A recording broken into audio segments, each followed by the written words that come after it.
Hey guys, it's Mark Rodriguez here, and as you know, I've been reviewing all the episodes of the Hellsing Ultimate Anime. It's a OAV series released on Cartoon Network Toonami for almost every week. It has some breaks here and there. And now they're showing other anime movies. They had Summer Wars not too long ago. They had Fullmetal Alchemist, The Sacred Start of Milos, which I saw last week. That was pretty cool. And I actually had a blog article about that way back whenever me and Johnny saw it in the, not really in theaters, I would say, but there was a limited theater that showed it. And yeah, I have pictures and reviews. I'll put the link below if you think about my opinions. My opinions about it then and now haven't really changed that much because this Fullmetal Alchemist is awesome, it's cool, all that good stuff. And yeah, we have Dragon Ball Z, the legendary Super Saiyan, which is of course the Broly movie, and yeah, well, Dragon Ball Z, I'm sure most of you guys have already seen it. I don't know, I don't really want to get into that. But the big thing I want to review now is Akira, which is this past, I guess, past Saturday, midnight. It was like 2 in the morning, whatever. This movie of the week,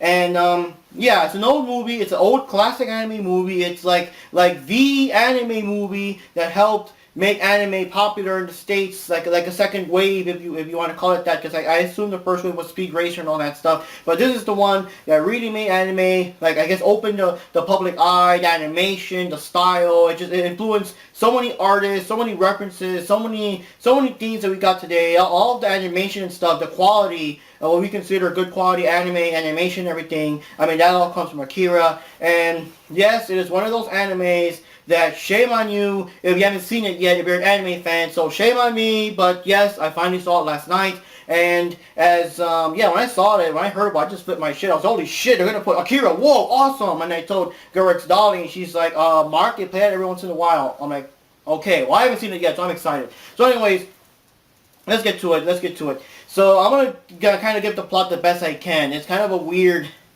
It's kind of weird and hard to explain. But basically, this takes place in the year like 2018 or something like that in Neo Tokyo. Originally, I guess the original Tokyo was blown up in some kind of big explosion back in 1990, 80 something. And it was like World War III.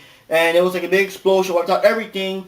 So now Neo Tokyo is rebuilding, and it's all weird. Everything's like busted down. It's like that kind of bad apocalyptic future kind of thing. And you know, there's all these like political propaganda, lots of violent protests, and people getting shot, and bombers. You know, people bombing like malls and stuff. It's like full of a lot of arson and a lot of political stuff and protesters and everything. And this whole thing of Akira, the reason it's called Akira is because all these people also believe that the great mystical Akira, like this force they're waiting for, is going to come down someday and save them all and everything, like Rapture and all that. And yeah, so basically we have this street gang, and the two main characters I remember the most, we got Kanega and we got Tetsuo, and they're driving around on their super badass, like futuristic type motorbikes and everything, and they're like with they're fighting this other biker gang called the Clowns and everything. And well, during one of the run-ins, they run into this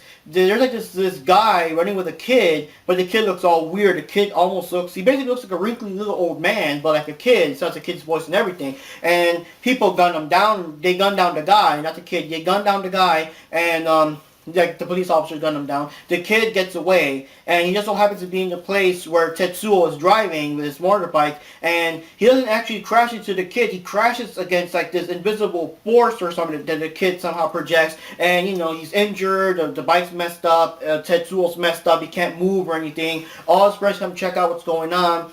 Suddenly, all these cops and all these like government official guys in helicopters, like S.H.I.E.L.D. and whatever, yeah, S.H.I.E.L.D., they all come in to try to cover it up. They arrest all the kids just to find out like what they know about this and everything. There's another weird little kid in a flying chair, and he's telling the other old kid guy that you're coming with us, you're coming home with us and everything. And of course, they take Tetsuo too. And well, they interrogate the kids. The kids don't know anything. Kanega runs into this random girl that appears to be around the area. She's always like wherever the protests and things are going on, she happens to be there. So he tries to pathetically hit on her and try to get with her, even though, like, I mean, she's doing her serious, you know, save the world shit, no time for that crap, and I don't even know you, dude, and everything. Tetsuo gets, like, operated on and everything, because I guess they want to see his potential and all that, so they do all his like, implants and whatever stuff to give him these powers. So eventually, he does wake up, and he sees all these weird trippy imagined things. You know, he escapes from the hospital.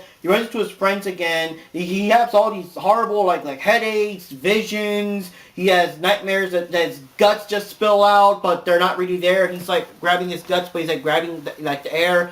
All this weird trippy stuff, and they eventually do take him back to the hospital to do even more tests and everything. All the while, Kaneda and the girl, I think her name was Kay, they're trying to figure out, like, you know, what to do, what's going on and everything. And, well, eventually Tetsuo does fully awaken, and, all this weird, trippy imagery of weird stuffed toys coming to life, and tons of stuffed toys getting together, fusing into a giant teddy bear. Like it almost looks like that Five Nights at Freddy's thing, like the same kind of, and this is like back in the 80s animation, I'm telling you, you know? But, yeah, so he escapes. Now he has psychic powers. He can just like do whatever, and everyone just literally splatters against the wall in seconds. And he goes out, and he's like kind of crazy now. He rips off a thing and puts it on like a red cape now. And, you know, all the authorities are trying to shoot at him. They can't really get him because like he has this force field that it can't get through him. He could just do this and send everything flying and flip over entire slabs of concrete and everything. And people that see him, all the crazy protesters are now like, oh, that's Akira. Oh my God, you know, all praise the Lord Akira and everything. So he's actually out to look for Akira to find out where he is and what it is and everything. And he goes back to, I guess it was like this weird, rickety, rundown bar where the guys would occasionally hang out. So he goes back there, destroys the bar, kills the bartender, kills one of his friends when his friend's asking like, dude, well, what's up? You're like different now. And, you know, it's just weird. So they get back to Kaneda and tell him that, dude, like Tetsuo totally changed. He's like, you know, crazy now. He got powers and shit, you know. So they follow him. They go on bikes and everything. I guess there's some kind of thing where Tetsuo wants Kaneda's bike, like a symbol of his power. So they go on the bike and everything. And he goes to this place where he basically rips out this gigantic Technodrome type base thing and smashes the whole crap apart. So there's only one orb thing that almost reminds me of a sand pod and whatever. And that's where they're holding Akira. But when you open it up, Akira's actually a bunch of bottles and things. Because apparently the original Akira was somewhat similar to Tetsuo back in the day. But, like, he was eventually captured, experimented on, like, dissected. All the vials are different, like, organs and things like that. And, yeah, so he's kind of surprised that all this time he's looking for it, and everyone's talking about it, and Akira doesn't exist, so to speak. So, yeah, a fight breaks out between Kaneda and Tetsuo. They're trying to fight it out and everything. Kaneda gets with like Kay and her organization, her anti-protest, anti-terrorist organization. A couple of them sneak into the big organization dressed up as employees. They sneak in, lots of fighting, lots of stuff. They even sent like satellites to blast down beams to try to kill Tetsuo, and it does break off one of his arms and everything, but eventually uses his powers to just grab random metal junk and make it into like a cybernetic arm. I guess just held together by his will or something. And he goes back to the lab, and there's all this stuff going on. It's just so hard to explain every single detail, you know. And then we find out more about the weird little old kids. They're called espers and stuff. And like there's this old lady girl, and she like sometimes takes control of Kay's body and speaks through her. Or there's even a fight sequence where Kay is temporarily given like those kind of powers too, because basically, you know, she's controlling her. So it's kind of like a showdown between Tetsuo and the girl with their powers and stuff. And of course near the end, Tetsuo, his girlfriend or whoever tries to face him and stuff, and he loses control of all his powers and everything. His body just, I mean, well, his arm does that infamous thing, most of you guys know by now, where it just blows up into this gigantic mass of organs, machinery, flesh, muscle, like whatever the hell it is, and eventually he just becomes this giant, disgusting mass of muscle and organs and just junk. And dude, his girlfriend even gets like stuck and smothered and just explodes into blood and everything in there, and it's just like whatever. And he's trying to unlock, I guess, Akira, because he collected all the vials, and the espers, like all three of them try to get in there and control him. There's a big whatever, I don't even know, like big flash of whatever the fuck happened. And somehow Kaneda and Kay wake up and all is good, and everyone has to face that, well, Tetsuo's gone now, but it's also implied that he has reached a higher sense of consciousness now. We see out in space somewhere a big bang of another universe or whatever existing, and you still hear, I am Tetsuo. Like this weird godlike power, and he might come back someday, and this is just, wow, okay, this is just, yeah, I don't know. So, my thoughts on the movie.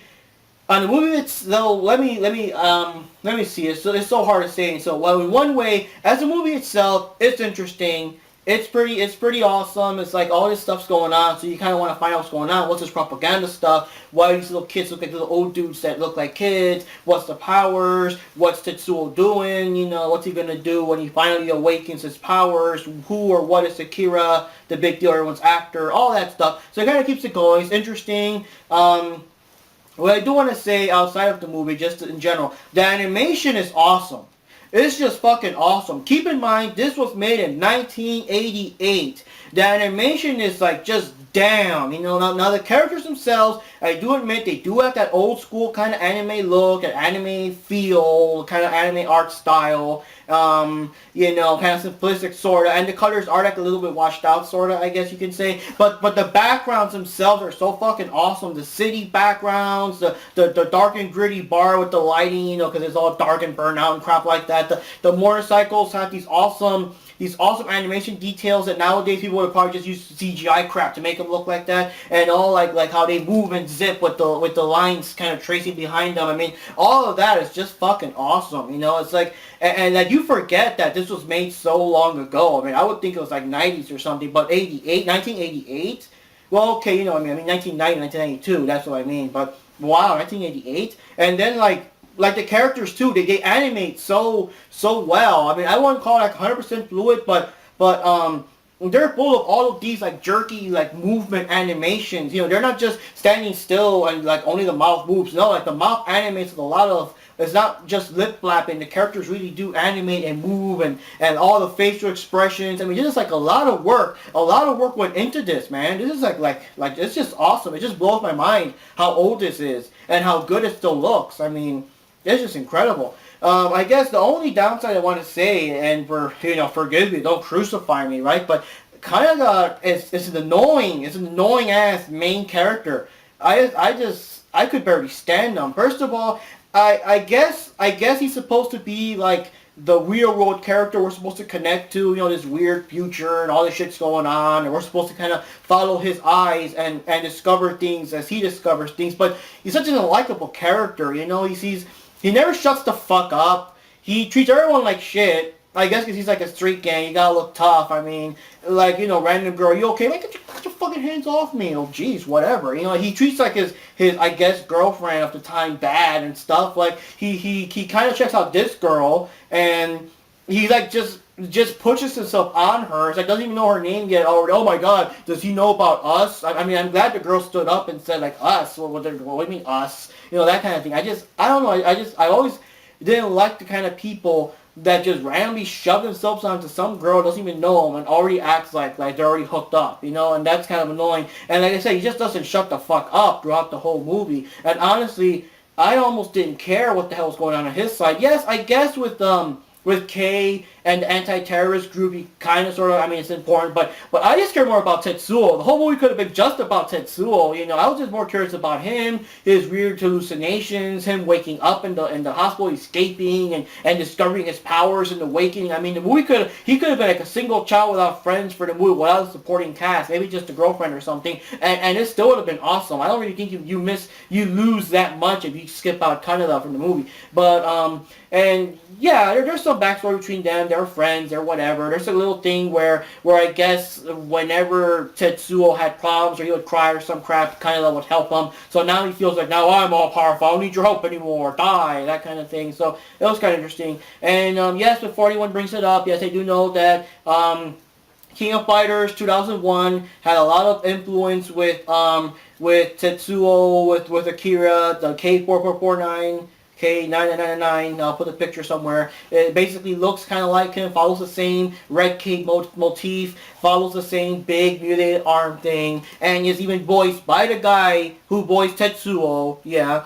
And you know, of course, whenever they remake that game, they change it to someone else. I think it's, his name is Nameless, just to avoid copyright issues or whatever. But yeah, so anyways, guys, those are my thoughts on the movie. It was a pretty good movie, very entertaining. I'm not sure I really buy it, though. All the trippy stuff, like, all the Five Nights at Freddy kind of giant teddy bear creepy thing, and the weird gigantic massive organs and giant baby face, all that weird junk. I'm not really sure I want that in my collection to permanently have on display there. But it is a good movie, though. It was a pretty good movie, but wow. And of course it does show off just how weird and how trippy anime can be. This is like, dude, you want to know what anime it is? Watch this movie. Awesome animation. Weird fucked up shit.